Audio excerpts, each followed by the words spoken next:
Thank you for joining us, Natalie Sambhi, to talk about Prime Minister Tony Abbott's recent trip to Indonesia. In his recent trip to Jakarta, the Prime Minister stated that the economic size of Indonesia was a tenth the size of Australia, but it will grow. He went on to say that it will, in the future, perhaps dwarf ours. What does this mean for Australia? Yes, Indonesia's larger economy means that it's starting to play a much larger role in regional and international affairs. It is now also a member of the G20. Indonesia will not want to continue to be a junior partner of Australia. So as its economy grows and its confidence also grows, Australia needs to think about how it treats its nearest neighbour. The Prime Minister discussed the urgency to create a good relationship with Indonesia, while there's still so much that Australia has to give and Indonesia is keen to receive. So why is this so important?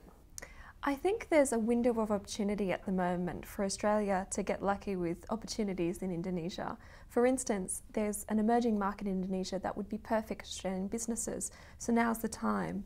As Indonesia, as I mentioned earlier, as Indonesia grows, Australia needs to make sure that it doesn't miss out on that. So now is the time for Prime Minister Abbott to start putting in that groundwork. Yep. Do you feel with the economic growth in Indonesia, there's more of a security threat to Australia?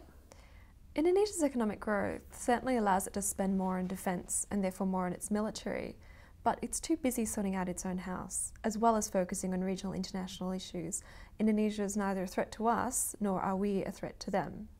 In fact, our 2013 Defence White Paper says that a stable and cohesive Indonesia is actually of vital security interest to us. So it's really in our interests if they continue to strengthen in their defence realm. Natalie, do you agree with the Prime Minister's predictions that Indonesia will become a future world leader or a democratic superpower in Asia?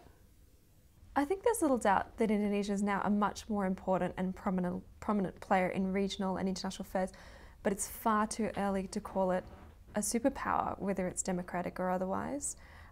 Indonesia is too focused on domestic issues and challenges, and if it's going to become a world leader, it really needs to deal with things such as economic growth, maintaining economic growth, wealth distribution, environmental and security challenges, and infrastructure.